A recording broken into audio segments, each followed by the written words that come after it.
Manchester United 3, Burnley 1. Big performance second half. Big performance second half. Really, really poor first half.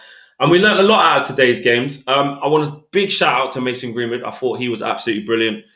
Big up to Cavani coming on the pitch as well. We needed that to happen. And shout out to OLE for making the changes early, tactical changes there that made the game a lot easier for us to manage. But I know we spoke about it on the fan forum, but I have to get this out again. This European Super League thing has really rubbed me up the wrong way. You know, the way I look at it now, you can say I'm overreacting or whatever.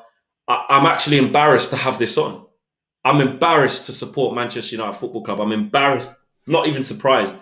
I'm embarrassed that we've signed up to it or we're even interested in it, whatever the hell they're doing. And you know what? If we want to go and do this and show greed, yeah, and show a complete disrespect to football, because that's what this is. This is disrespecting football, the game of football. We're already getting the game of football being killed by VAR and refereeing decisions and all of this kind of stuff. And then they want to go against football and decide to do this. If they want to do that, the Premier League, the FA, whatever, should be saying, you know what? Piss off and go and play with your greedy mates over there. We don't want you in our Carabao Cup. We don't want you in our FA Cup. We don't even want you in our Premier League.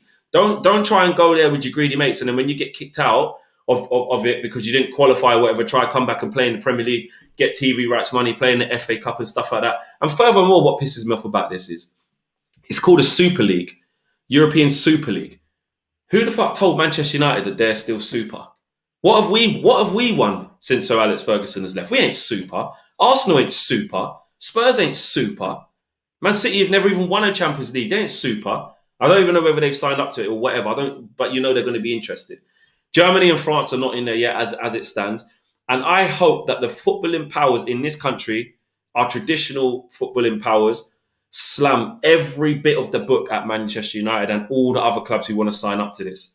Money-grabbing owners who are killing the intent, the dreams, the aspirations of smaller clubs who fucking work their asses off. They work their asses off to be able to play against the best, to compete against the best, sometimes losing heavily.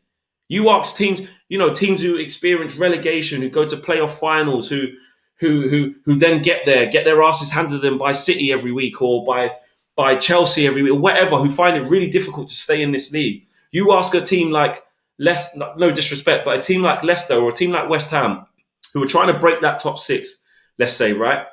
And let's say they get Champions League football. What? When they get Champions League football, yeah, they're then not going to play against the best of the best. They're gonna play against, I don't know, Sevilla and Valencia from La Liga instead of Real Madrid and Barcelona, because Real Madrid and Barcelona have gone to piss off to play in with the greedy mates.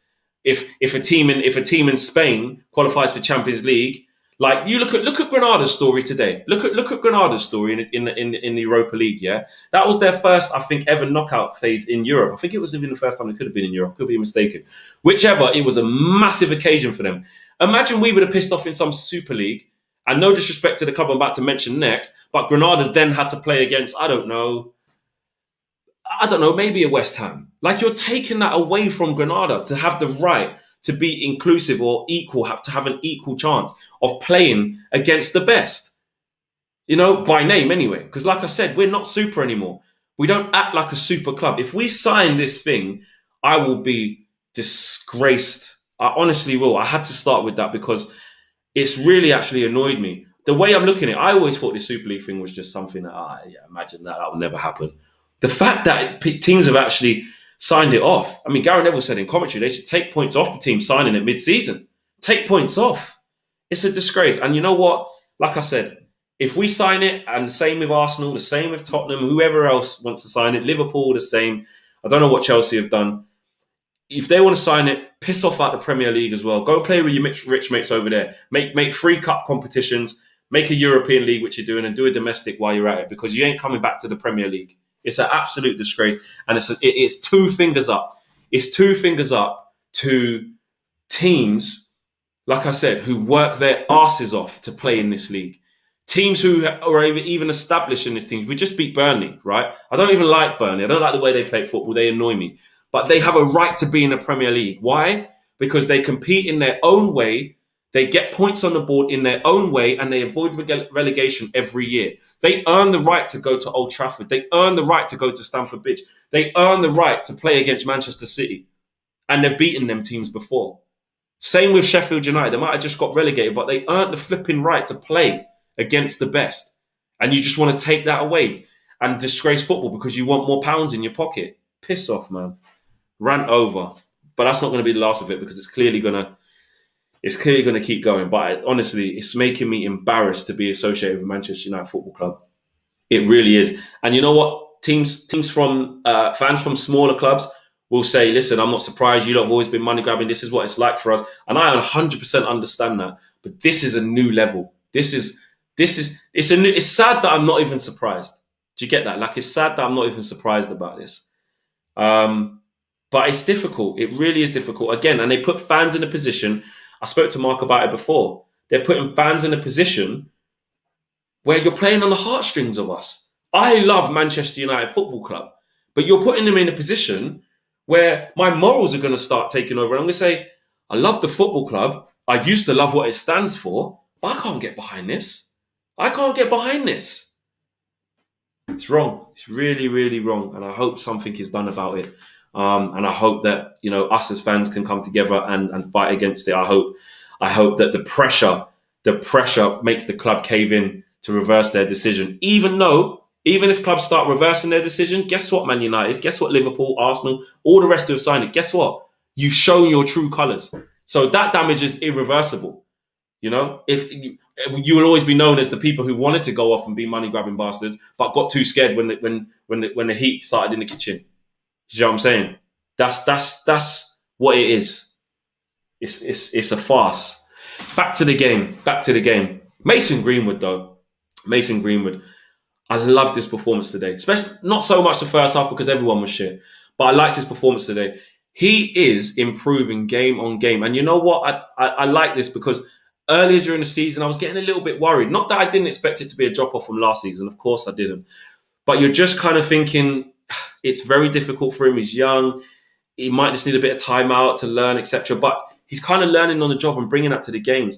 He's choosing to pass at the right times. He's whipping good crosses into the box. He's making the right decisions. He's passing to his teammate. He's taking in information. He's learning. He's improving his game. I love it. And you look at the first goal, he's in the right place at the right time. Good finish. Second goal gets a little bit of luck, but his willingness to come inside onto his left foot and strike the ball creates havoc. And the third goal could have gone on his own. He's on a hat-trick. Feeds the ball through to Donny van der Beek and makes the right decision. Bruno, don't underestimate Bruno's involvement in that first goal as well. Brilliant little dummy. Won't get the assist for it, but almost should because it was really good. Marcus Rashford, again, yes, he's been nursing this injury. Looked a little bit uncomfortable as he coming off. I think the ball ricocheted off his foot with Tarkowski as well. And he was wincing a little bit. He's still not quite there yet. But again, using the ball in the right way, taking soul. That flip-flap he dropped, I think it was on Tarkowski. I might be mistaken, but I'm sure. I think it was. Disgusting. Disgusting. Gets the nutmeg, goes past the player as well for the goal. Fizzes it in on his left foot. First half, put a really good one in from the right-hand side that Mason should have scored. He's learning the role. I like it. And you know what? He scored over 20 goals this season, or I think 20 goals this season, back-to-back. He's having a say in the games. He's improving as well. And imagine people are like, get rid of Africa. Shit. Don't get me wrong. He can frustrate a lot of the time, but the overall say this guy's having in a game, like KG says, and a lot of other people say, he's one of the elite youngsters in Europe. He is. Although his playing style might not be easy on the eye and it might frustrate, at this current time, he's up there with some of the very best in terms of numbers and in terms of input. Not just numbers, because I know the game's gone crazy about numbers and stats, but just the say he has over the game and how he engages his fullback. You ask any fullback, do they want to play against Marcus Rashford? They ain't going to say, oh, yeah, I'd love to play against him because he's so unpredictable. You don't know what he's going to do. Always gives the ball away. They ain't going to say that. They're going to say, fucking hell, no. I remember speaking to Adrian Marapa, who played against Marcus Rashford good few times now. And we was having a conversation. I was like, what's it like to actually play against Rashford? He said, bro, listen, he's just so quick. And this is after he had a good game against us, when we lost against Watford. When De Gea fell into the post last season. And he was like, listen, man, but Rashford, you know how hard it is to play against this guy? Like, he's unbelievable. And Todd Cantwell said the same thing. Like, when you ask pros, they will tell you, like, these guys are sick. Jamal Lewis, I'm speaking to him. You guys have seen it. And he's saying, nah, Rashford's just different level, bro. Like, you don't understand the levels of these guys. But us as fans, it's like we want the complete package, the whole perfect package. And it doesn't always work like that. So it was good to see him. I want to big up Ollie as well. I think Ollie deserves massive credit because us as fans always have criticised him for saying, boy, Ollie's taking a little bit long to make changes. He's not reacting in-game to what's going on.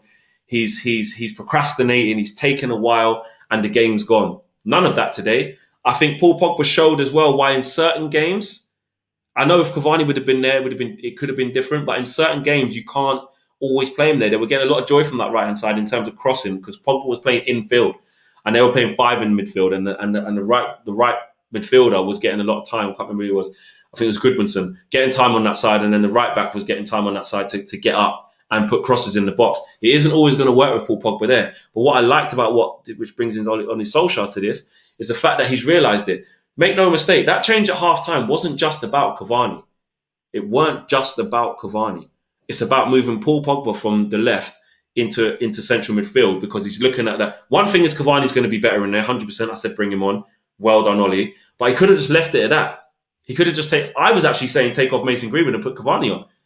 One, it shows what I know because Mason Greenwood had a better second half with the balance of Cavani. So I take that back. Mason sat me down, which I love. That's what I'm here for.